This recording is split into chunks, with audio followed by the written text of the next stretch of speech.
मित्रों, एक बार पुनः मैं आप सबको प्रणाम करता हूं और आमंत्रित करता हूं अपनी उस चर्चा में जो हमने पिछले कुछ दिन पहले अवचेतन मन की शक्तियों पर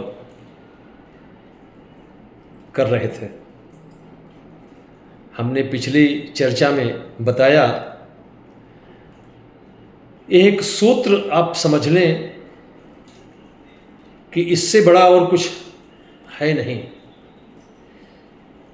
जिस बात को मैं कहने जा रहा हूँ, भगवत गीता में भी उसी बात को कहा गया है कि मनः एव मनुष्याणाम कारणम बंध मोक्षयो। मन ही मनुष्य में बंधन और मोक्ष का कारण होता है। आज विश्व में जो युद्ध चल रहे हैं, न जाने कितने प्रकार के ईर्ष्या, द्वेष की भावनाएं, हत्या, बलात्कार, ये तो सब पतन के द्योतक हैं। उन्नति के भी कारण यदि है तो हमारा मन ही है। मन से ही हम उन्नति और पतन अपने जीवन में अपनाते हैं। किसी फिल्म में भी कहा गया है कि तोरा मन दर्पण कहलाए, मन ही देवता, मन ही ईश्वर, मन से बड़ा न कोई। ये मन ही है। इसी मन के बारे में रहीम ने भी कहा, कबीर ने भी कहा कि तेरा साईं तुझ में, यदि जाग सके, जगा सकते हो तो जगा लो। ज्यों तिल माही तेल है, ज्यों चकमक में आग, तेरा साईं तुझ में, जाग सके तो जाग। तो वो साईं और कोई नहीं, ये आपका मन ही है। मन बहुत शक्तिशाली है और इसकी एक विशेषता हम आपको प्रारंभ से बता रहे हैं कि ये मन के दो भाग हैं। जैसे कि हमने कहा, एक भाग को चेतन मन कहते हैं और दूसरे भाग को अवचेतन मन कहते हैं। चेतन मन तार्किक होता है और क्रिया प्रधान होता है, लेकिन अवचेतन मन वह सुप्तावस्था में रहता है और वह प्रतिक्रिया व्यक्त करता है। आपका ये जो मस्तिष्क, हमने पहले भी कहा कि एक उपजाऊ भूमि की तरह से है। उपजाऊ भूमि में हम बीज डाल देते हैं तो वो उग जाता है, चाहे वो बबूल का बीज हो या मीठे फलों का बीज हो। जो बीज हम डालेंगे वो उगेगा पक्का। तो हम ऐसे बीज का बीजारोपण क्यों करें जो हमारे समाज के लिए, हमारे स्वयं के लिए जो अनिष्टकारक हो। तो इसलिए हम अच्छे बीजों का रोपण करें। अपने चेतन मन में हम वही सोचें जो हमारे लिए, हमारे स्वास्थ्य के लिए, हमारे समाज के लिए, हमारे देश के लिए जो लाभप्रद हो। ऐसी चीज़ों को हमें नहीं सोचना चाहिए। तो ये जो हमारा मस्तिष्क जो है का जो अवचेतन भाग है, ये हमने कहा एक बस मान लीजिए कि बड़ा उपजाऊ है और यही जीवन में मनुष्य के बंधन और मोक्ष का कारण है। अब ये क्यों करता है? क्योंकि प्रकृति ने इसको ऐसा ही बनाया है कि चेतन मन सोचता है, अवचेतन मन उसको कर देता है। जैसे आपको हम इस वीडियो में या इन अपने वक्तव्यों में यह बताएंगे कि यदि आपकी बीमारी, आप रुग्ण हैं, आप रोगग्रस्त हैं, अगर इस अवचेतन मन के द्वारा आप ठीक हो जाते हैं तो आप कहेंगे ये तो बहुत बढ़िया चीज़ था, ये अभी तक हमने कभी ऐसा सुना भी नहीं था। तो ये सबसे पहले हम इसी पर बात करेंगे कि ये बीमारी को कैसे ठीक कर सकता है। अब आप ये सोचें कि ये जो मन है, जैसे आप कहीं नौकरी कर रहे हैं तो वहाँ पर वन ने कहा होगा कि आप यहाँ पर एप्लीकेशन दे दीजिए, हो सकता है कि आप सिलेक्ट हो जाएं वहाँ पर, और आपने वैसा किया और आप आज वहाँ पर सर्विस कर रहे हैं। मैं उदाहरण दे रहा हूँ आपके शरीर का, कि आपकी जो शरीर है आज वो जिस भी हालात में है, उसकी जिम्मेदारी अवचेतन मन की है।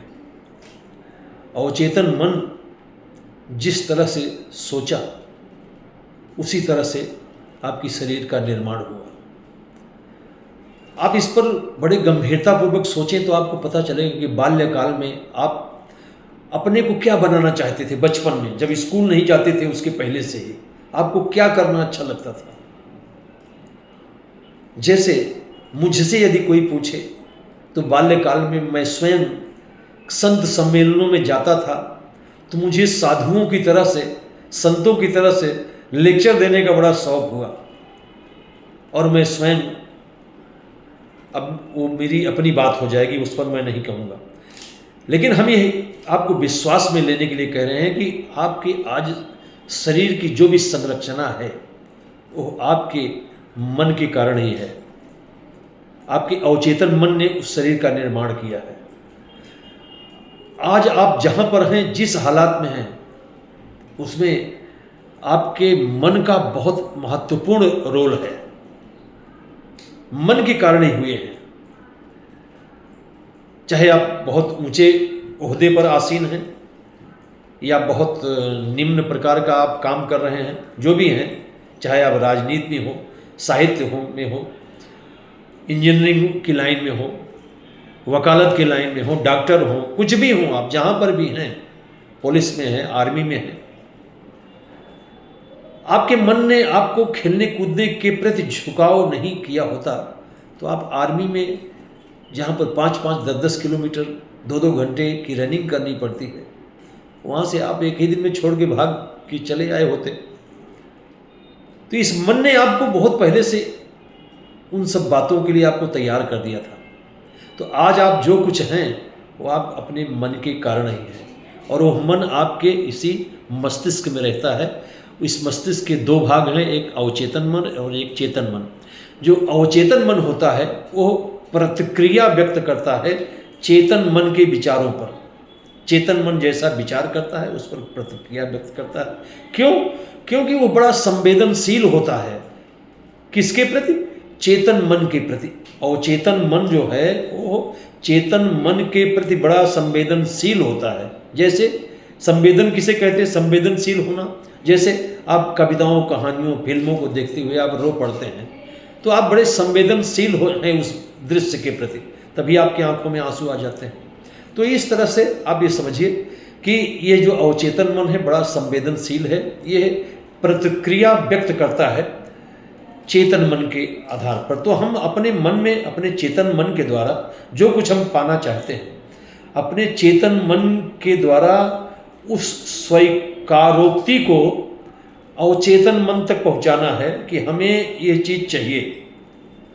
अगर आपके चेतन मन ने पूरी तरह से सोच लिया, तय कर लिया और समझ लिया चारों तरफ से कि हाँ, निश्चित रूप से इस व्यक्ति को, इस वस्तु को, इस परिस्थिति को हम पाने के लिए हकदार हैं, 100%, 100% हम इसके लिए उपयोगी हैं और ये मुझे मिलना ही चाहिए। अगर आपने स्वीकार कर लिया अपने चेतन मन में और इस स्वीकारोक्ति को आपने अवचेतन मन में डाल दिया, आप सोते समय, अब सोते समय क्यों बात कर रहा हूँ, ये हो सकता है कि वीडियो लंबा हो रहा है, हम आपको अपने अगले वीडियो में बताएंगे कि अवचेतन मन की शक्ति को दोहन करने के लिए सोने के पहले का समय जो होता है बड़ा सुंदर है। यानी वहीं से आप प्रारंभ करेंगे, बड़ी जल्दी सीख जाएंगे। तो आइए हम इस अपने वीडियो को अब थोड़ा सा उपसंहार की ओर ले चलते हुए यहाँ से विराम देंगे, लेकिन अगले ही दूसरे वीडियो में इसके आगे की ठीक मैं बताऊंगा, अन्यथा आप लोग जो सुनते हैं वो विस्मृत हो जाती है। तो अभी आप ये समझें कि अवचेतन मन की शक्ति को जानने के लिए हमें सोने के पहले क्या करना चाहिए, उसको हम समझ लेंगे तो हम सुंदर स्वास्थ्य पा सकते हैं, सुंदर मकान पा सकते हैं, सुंदर नौकरी पा सकते हैं, सुंदर अपने वैवाहिक जीवन व्यतीत कर सकते हैं, बशर्ते कि आप इस वीडियो को, आप चैनल को सब्सक्राइब करते रहें और देखते रहें इस वीडियो को। निश्चित रूप से हम आपको एक ऐसे स्थान पर ले चलेंगे जहाँ पर जिस जानकारी को देकर मैं स्वयं भी अपने को गर्वान्वित महसूस करूँगा और आपके जीवन में भी सुधार आ जाएगा। धन्यवाद।